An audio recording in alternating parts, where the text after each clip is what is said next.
Olá a todos! Nós estamos de volta para o terceiro episódio do podcast EJA na EPT. Hoje nós vamos dialogar sobre a rede federal e sua missão na promoção da inclusão e da educação omnilateral. Eu sou Silvânia e dou as boas-vindas a todos. Eu sou uma mulher branca, tenho cabelos acima do ombro, castanhos claros com algumas mechas, uso batom claro, tenho 1,61 m de altura, uso óculos e estou vestindo um blazer amarelo. Bom, em mais esse episódio, professora Paula, seja muito bem-vinda. É sempre um prazer poder contar aqui com a sua mediação na nossa mesa. O que é que nós temos para hoje, Paula? Olá, Silvânia, olá a todos. Hoje nós temos uma dupla dinâmica, temos uma dupla que vai trazer um pouquinho das pesquisas, da regulamentação e dos conhecimentos sobre a EJA ao longo desses anos. Eles fizeram parte da criação do documento base do ProEJA e hoje estão à frente, de programas de educação profissional, de mestrado e doutorado que discutem a EPT. Então, apresente logo nossos convidados, depois eu faço a minha autodescrição. Ah, muito bem, Paulo. Então, vamos lá, com muito prazer, que hoje nós temos como entrevistada a professora doutora Ana Lúcia Sarnento Henrique, aposentada pelo IFRN, doutora em educação pela Universidade de Madrid. Tem como temas de interesse educação profissional, formação de professores para educação profissional, educação de jovens e adultos, ProEJA, EJA-EPT. Professora Ana Lúcia é uma mulher branca com cabelos grisalhos, usa óculos, batom claro, brincos pequenos e está vestindo uma blusa estampada com um azul claro aí, um fundo branco com azul claro. E o outro nosso convidado também muito especial é o professor doutor Dante Henrique Moura, titular do IFRN, doutor em educação pela Universidade de Madrid, participou dos grupos de trabalho que elaboraram, no âmbito do MEC, os documentos base do ProEJA Ensino Médio Técnico, né, Paulo? Não é isso, os dois? Isso, o documento base de ensino fundamental na formação inicial e continuada, e o documento base de nível médio integrado, educação profissional e tecnológica. Isso. E aí, aproveitando, Silvânia, o professor Dante foi um dos pesquisadores que eu estudei muito no meu mestrado e no meu doutorado, por ser uma pessoa que é referência no Brasil em educação de jovens e adultos e em EPT. Sim. Para nós aqui é um presente, né, Paula? O professor Dante é um homem branco, calvo, usa óculos, barba e bigode e uma blusa rosa clara, tá? Então vamos lá. A primeira pode falar. Eu queria só aproveitar que todo mundo, fez a sua autodescrição. Então eu sou uma mulher branca, de estatura baixa, 1,58 m, cabelos castanhos na altura do ombro. Estou vestindo uma blusa laranja com um blazer off-white e uso brincos dourados. Muito bem, Paulo. Então, nós vamos aqui para a nossa primeira entrevistada, que é a professora Ana Lúcia, né? E aí, a nossa pergunta para a professora Ana Lúcia foi: como o ProEJA se insere na proposta dos IFES e corrobora com a missão de promoção da inclusão e da educação omnilateral? Pensando um pouquinho sobre isso, eu pensei na possibilidade de, primeiro, mostrar essa inserção na questão legal e depois na questão da defesa da educação como um direito, que eu acho que isso está na proposta tanto da criação dos IFES como nos projetos pedagógicos da rede, que a gente tem na rede. Então, pensando a questão da legal, a gente tem na própria lei de criação dos institutos que a educação de jovens e adultos, ou seja, que os institutos têm como finalidade ministrar a educação profissional técnica de nível médio, prioritariamente na forma de cursos integrados, tanto para os concluintes do ensino fundamental, como para o público da educação de jovens e adultos. Então, legalmente, na própria lei de criação dos institutos, a gente tem essa finalidade, esse objetivo principal, né? Esse é um dos, e inclusive é o primeiro ponto que se coloca como finalidade no que está no artigo 7º, né? Como finalidade dos institutos. Esse é um ponto.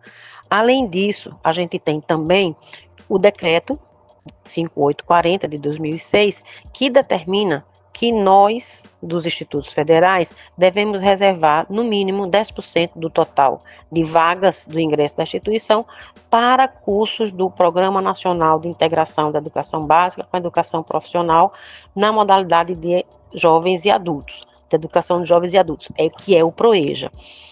Então, legalmente, a gente tem, né, base legal para a oferta dos cursos do PROEJA, que esse é um ponto fundamental, porque a gente tem atuado na EJA-EPT a partir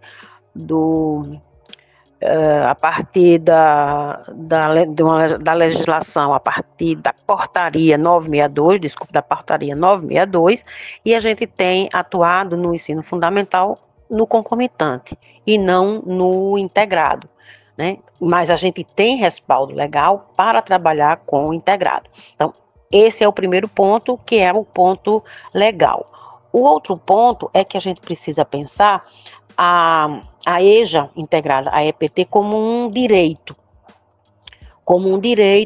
que está também atrelado a esse conceito de cidadania social, que é um conjunto de direitos e de obrigações que possibilita essa participação igualitária de todos os membros de uma comunidade nos padrões básicos da vida. Então, permite que as pessoas compartilhem da herança social e tenham acesso a essa vida civilizada segundo os padrões prevalecentes na sociedade. Então, se alguns membros da sociedade não têm esse direito materializado na questão da educação, a gente tem que pensar que eles têm esse direito tanto de ter esse reconhecimento e esse conhecimento construído socio-historicamente, como ele tem também o direito de qualificação profissional para poder se inserir com qualidade socialmente referenciada na vida, no mundo do trabalho, no mercado de trabalho também, né? Não só no mundo do trabalho, mas também no mercado de trabalho, porque eles vão precisar trabalhar. Então, isso é um direito.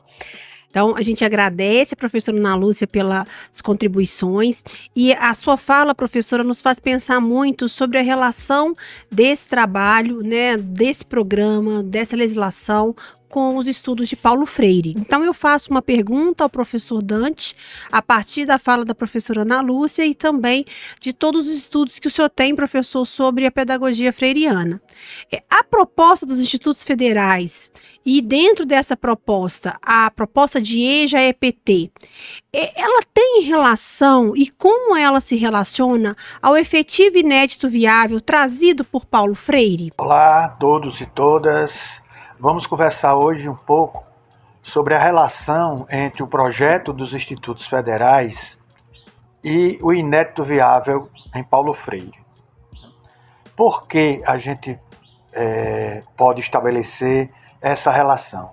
Porque o inédito viável no campo da educação em Paulo Freire significa a luta por uma educação transformadora, uma educação que seja para além da dimensão cognitiva do acesso aos conhecimentos, mas uma educação que possa ser transformadora, né? Na perspectiva de praxis social. E o projeto dos institutos federais é um projeto que caminha nessa direção. É claro que não está resolvido, é claro que não está dado, né? Mas é possível lutar dentro desse projeto dos institutos federais por uma educação que seja efetivamente transformadora da realidade e não só uma educação profissional que, em sua perspectiva histórica, está vinculada aos interesses do mercado de trabalho, de formar força de trabalho para atender os interesses do mercado de trabalho. Não é isso. A perspectiva que existe com o projeto dos institutos é a possibilidade de lutar por uma educação que seja efetivamente transformadora da realidade.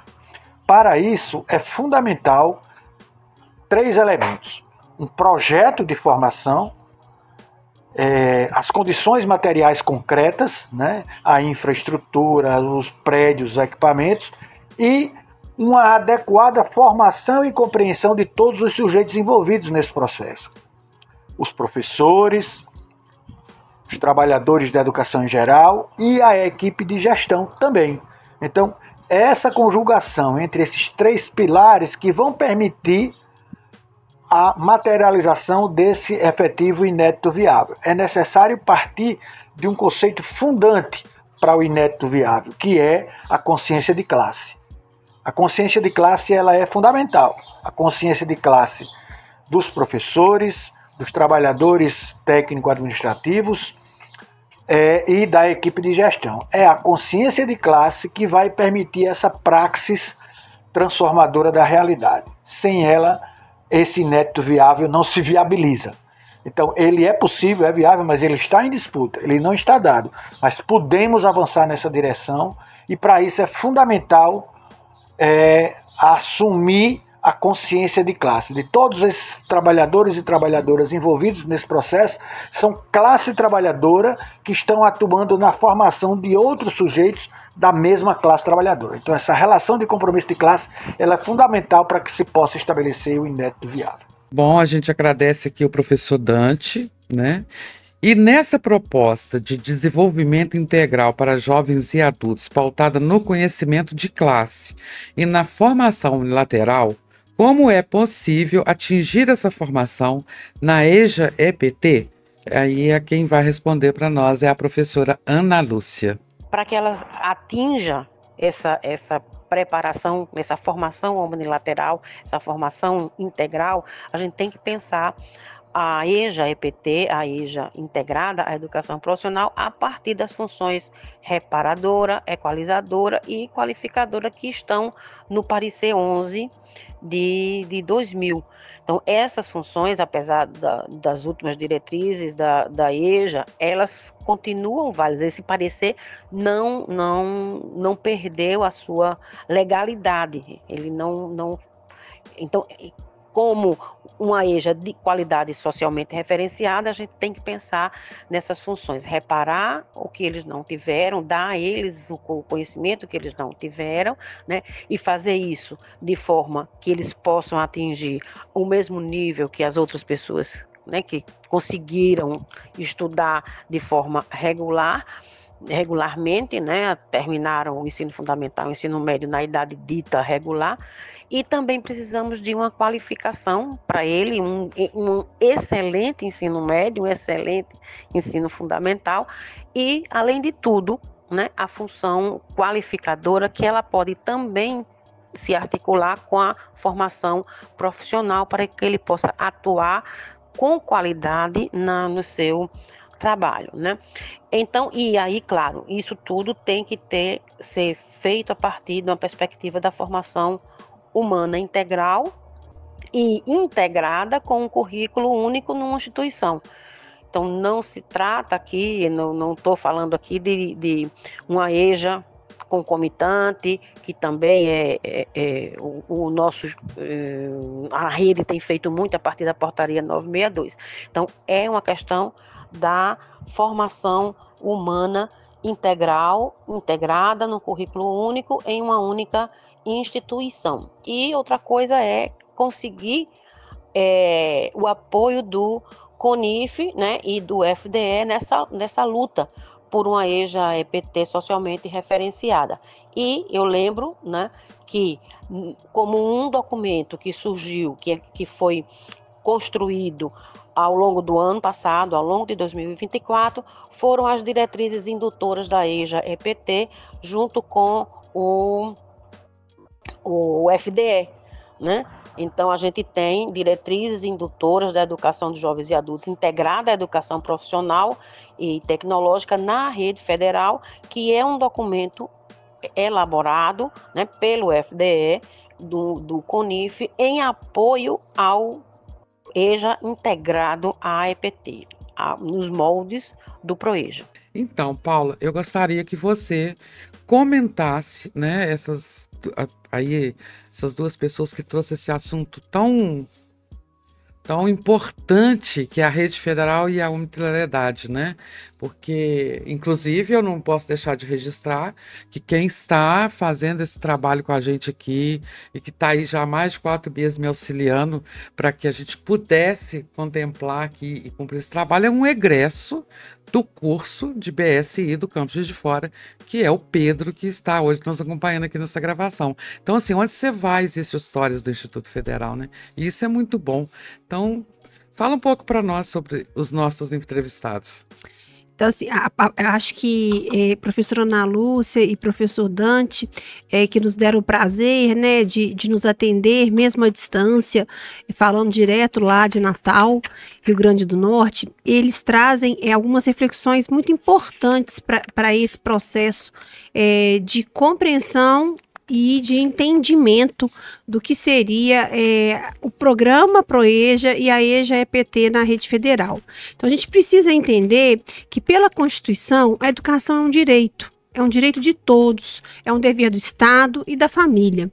E essas pessoas que são a população jovem e adulta, que não teve direito a esse direito, olha aí a contradição, né? Na idade tida como regular, precisa ter esse direito agora.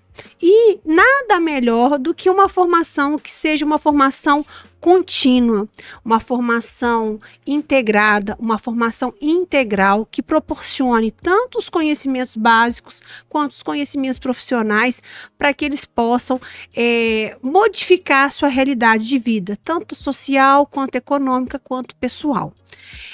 Para isso, é fundamental que repensemos as condições de oferta, mas que tenhamos conhecimento da missão dos institutos e da regulamentação que faz todo o trabalho de legislação da educação de jovens e adultos no Brasil. Né?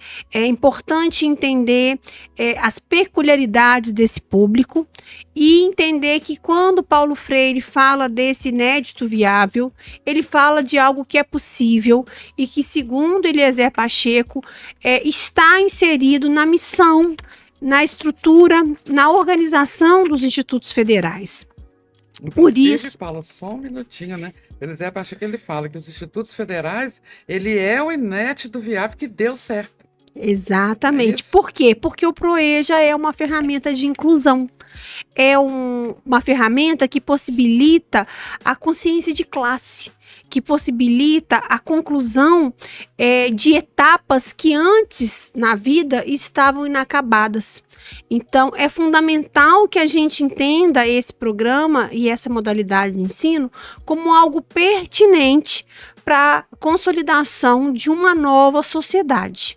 E isso não se dá sem embates, sem tensões, sem problemas, sem descobertas e sem inovações. Então, a tecnologia, ela é uma ferramenta para isso, mas ela não é, muitas vezes, o melhor caminho para a inserção desse público dentro da rede. Isso vai ser discutido mais à frente, em outros episódios, mas é importante a gente entender que o papel aqui que a gente discute nesse episódio é a ideia de educação como uma praxis transformadora. Eu não consigo pensar o ProEja de forma descontínua e de maneira isolada de uma realidade social. Eu preciso entender o potencial desse programa e eu preciso entender como fortalecer esse programa traz também uma construção de uma consciência crítica e coletiva para a rede, para a sociedade e para os sujeitos que nela estão inseridos. Então, a gente deixa aí um questionamento, né? Será que nós, enquanto rede, estamos fazendo realmente a flexibilização dos processos, a consolidação da entrada, da permanência? Será que nós estamos atendendo de forma efetiva com assistência social esse público?